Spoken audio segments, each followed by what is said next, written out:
so this is a new feature that we're doing with our interview series here. We've done a bunch of alumni profiles, and now we're going to try something new and have some of our athletes, either alumni athletes, and of course Noah is a current athlete, a senior for us, kind of break down and share their experience from some big races that we've been a part of over the last couple of years. So the first one that we're going to do is our New York State Championship 4x8 relay from the 2019 Indoor Track State Championship. So we've got Peter Moller with us, who is a freshman at SUNY Geneseo right now. We've got Ryan Postlethwait, who's a freshman at Union College right now. Ezra Ruggles, who is a freshman at SUNY Geneseo also. And then, like I said, we've got Noah Flanders with us, who's a senior, and he's heading to RIT next year. All four of these guys are college athletes. So to give a little context to the season, we knew that we would have a good 4x8 coming into this year because when these guys were at the previous state meet, spring 2018, they ran, it was TJ Bradley, Ezra, Shea Wildbaker, and Peter ran together on a 4x8. And then Ryan was in on that as an alternate, and so was Noah. So we were returning all these guys to come back and run. And they had run pretty fast early in the year. We ran fast at Utica College Invitational that qualified us for the Milrose Games. And we were fast enough to qualify for state meet. But we had never gotten everybody fast on the same day. And we knew if we got everybody fast on the same day, we'd have a chance to win a state championship. Anything you guys want to add before we get this thing going? All right. Okay. So Noah's going to start off by kind of breaking his leg down. He's the leadoff leg. And then I believe it goes to Peter and then to Ryan and then to Ezra. It goes Noah, Ryan, me, Ezra. Okay. Noah to Ryan to Peter to Ezra. Yep. Mm-hmm. All right. So this is just the previous heat just ended. So we'll be strolling out to the track here. And you'll see Noah in the stripes, so it'll be easy to pick us out. And his hair is, looks a little different than state meet this year. No bleach on it, at least. And this is at Ocean Breeze. For some of you guys who've never been to this facility, this is at Ocean Breeze down in Staten Island. It's a great spot for the state meet to happen. So, Noah, I'm going to turn it over to you if you want to kind of just narrate what you're thinking and what's going on. Yeah, sure. If I remember correctly, this is the race where I realized that I needed to get out really hard. Yeah. I mean, you were, we'd been working on you running the leadoff leg, for a lot of the year, partially because you had the least amount of experience in the 800, so it would be good for you to run with a crowd, and partially because you've got great foot speed to help get off the line. Right.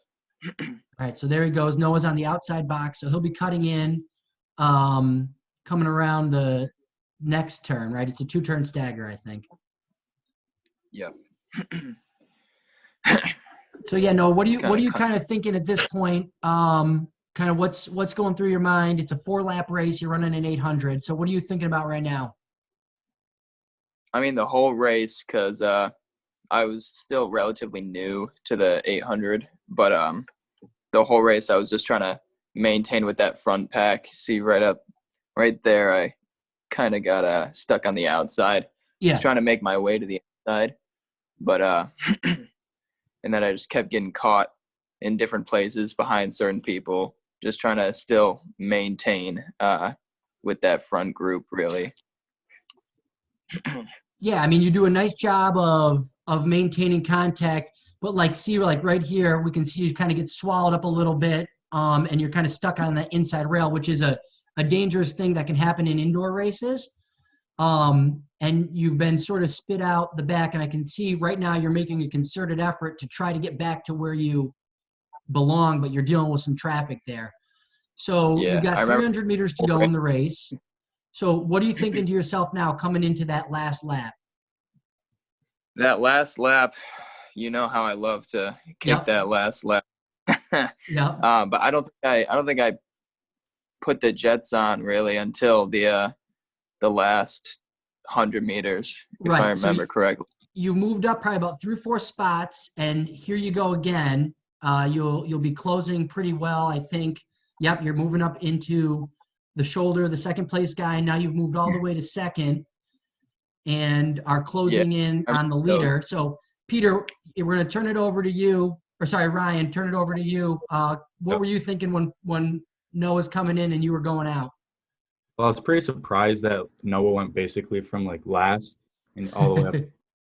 Kind of caught me off guard, but I kind of just tried to slowly reel in the guy in first, which I think I did. I forget. Yeah, I mean, there you are. You're coming in, and I mean, you look really smooth, which is, one of your kind of like trademarks. And you go straight to the lead, which is great. So now that you're in the lead and you got 3 laps to go on your leg, what's sort of your focus now?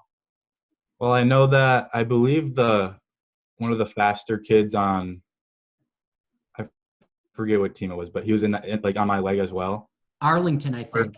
Arlington, yeah. And he's the kid who's I was moved up trying- to third now, and he's about to go into second. White jersey and maroon shorts. Yeah, that kid was good. Yeah, I was just trying to keep the lead for as long as I could. I had a pretty big lead. Yeah, you did. And I always believed that you had like one more gear to get to that we never quite found. Mhm. But I thought this race was the closest you kind of got to when it came to, finishing stronger. So you're coming into the last lap, and it's tough to run all by yourself like that. So now what are you saying to yourself? 1 lap to go. What are you trying to like remind yourself of? I was just trying to find that. I was trying to find that last gear, but in this race, I don't feel like I did. Okay. Peter, you're going to be receiving the baton in about 15 seconds. So what's kind of going through your mind now, Peter? Yeah, so I'm just watching at the line, just seeing the kid pass Ryan, but knowing that I'm in a decent enough spot to make sure that Ezra gets it in a good spot, because like that was kind of like my main plan to the race, was just Give to Ezra a shot. give Ezra a shot at it, because I knew like he would do what was necessary to get the job done mainly. Yeah. I just did like anything to just help him out by like sticking on the leader, or just anything really to just help out the team. All right, so you're locked in now on this guy, and coming up behind you, we got a couple teams that are closing in, one of them being Shen. Shen's in 4th right now. I think they're wearing like black with green trim. So that's the Shen kid who just came around the corner. So are you kind of like thinking to yourself, just kind of settling right here for a second? Oh, there you go. You're moving up a little bit. You could sense him slowing down, and you could sense people coming up. Yeah, I could feel it was like kind of just slowing down at that point, and I didn't want to like get like caught behind all the guys that were behind me, because at this point I would hear people saying that they're right on me, and I just like made sure not to just let go of them, mainly because right there I get like swallowed up. They like come back.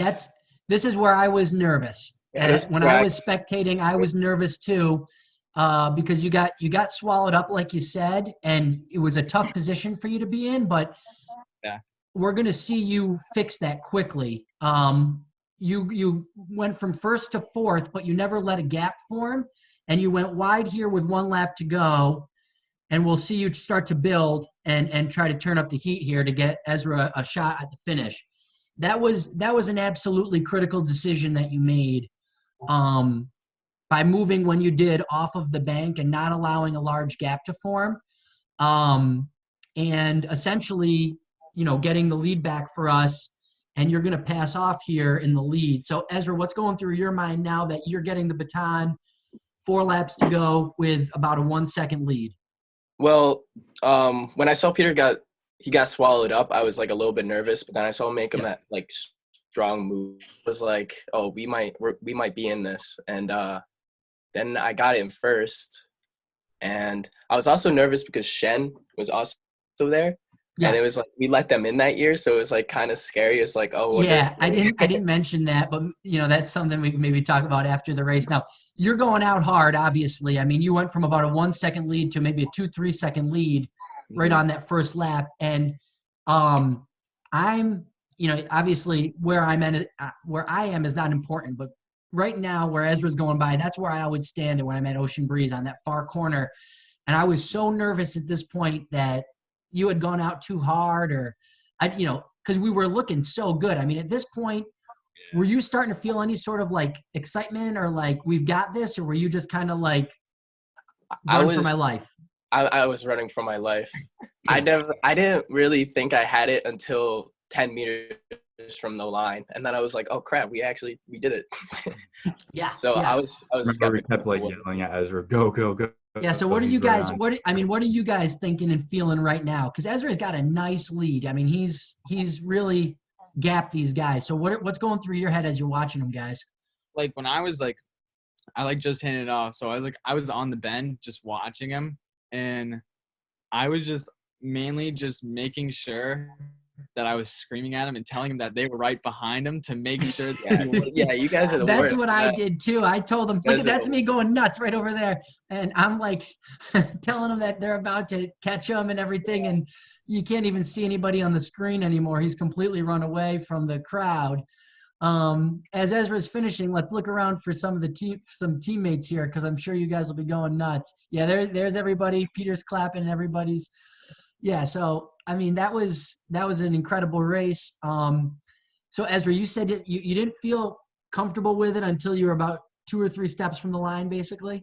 Yeah, and I'm kind of upset about that because I should have done something cool across the line. All I did was this, but that's the first thing that came to mind because I was like, oh wait, we won, and then it was already too late. So I'm like, oh, I'll just put a hand in the air.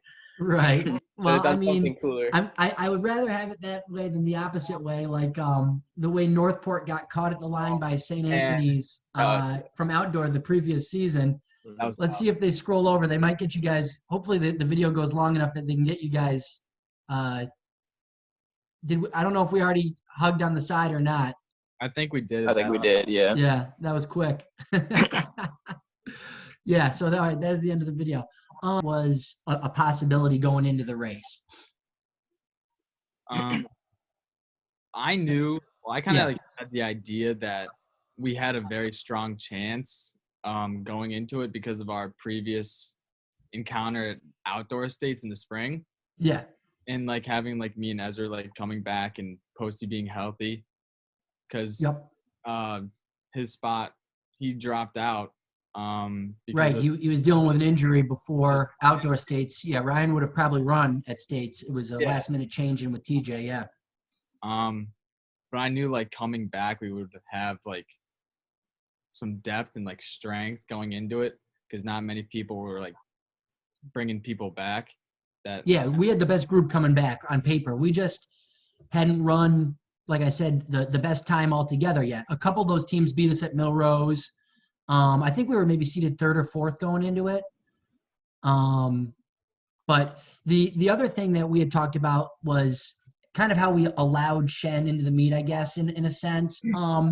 So basically, what the way it works is to qualify for states.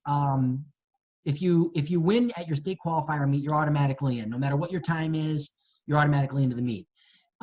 If you have the state standard, which is a tough time to hit, and you have to generally hit it at a different meet because it's impossible to hit it at UAlbany where our state qualifiers are, then you only have to come in to 2nd. So basically, the way we ran that race was we pretty much established a lead, ran only as hard as we needed to, and on the anchor leg, Ezra basically let the Shen kid pass him in the last 30 or 40 meters. He gave him a little scare and pushed him to the line, but let the Shen kid lean him. So we both got to go, which was just a nice sportsman-like thing to do that we had planned on doing if the situation arose. And then, state meet happens and one lap to go in Peter's leg and Shen's got the lead. And I was like, we let these guys into the meet and now they're going to freaking win the race. That was that was my thoughts actually. Like when I realized like who passed me and I saw that like Odin was a part of the pack that went around, I was like, I cannot let this happen. Right. You shouldn't even be here right now. Yeah. Well, I mean, you didn't. Obviously, you saw in the video, you swung wide, you took off, and you got Ezra the lead, and Ezra never looked back. So, it's an amazing accomplishment. It's the only time Saratoga's won a state championship relay for boys, indoors or outdoors. So it's a great accomplishment that you guys have, and that was a great day for the team because Shea won the 3200 earlier that day. So we had 5 guys walk away with state championship medals in 2 different events, which was really cool. It was a very special day for the team. So there was a lot of fun, reliving that with you guys, and it's a great memory of mine. It's one of my all-time favorites, to this point in my coaching career, and I love watching that race. It's the first time I've watched it in a while, so that was cool watching it with you guys. All right, so thanks for taking the time, and hopefully we'll get to relive that again someday, maybe not too long from now. We're gonna run a 4x8, coach. Dude, I've been training. 5x8. I've been training, so Oh, so 5x8. Yeah, sure. You're anchor now. Well, Now I get to scare maybe you. four athletes and a coach. I think we could take on most teams in the state. I feel like we could. That would actually be interesting. I'm down for that. Yeah, that'd be cool. Be sweet. All right, guys. Thank you. Thank you. Thanks, Coach. Take care.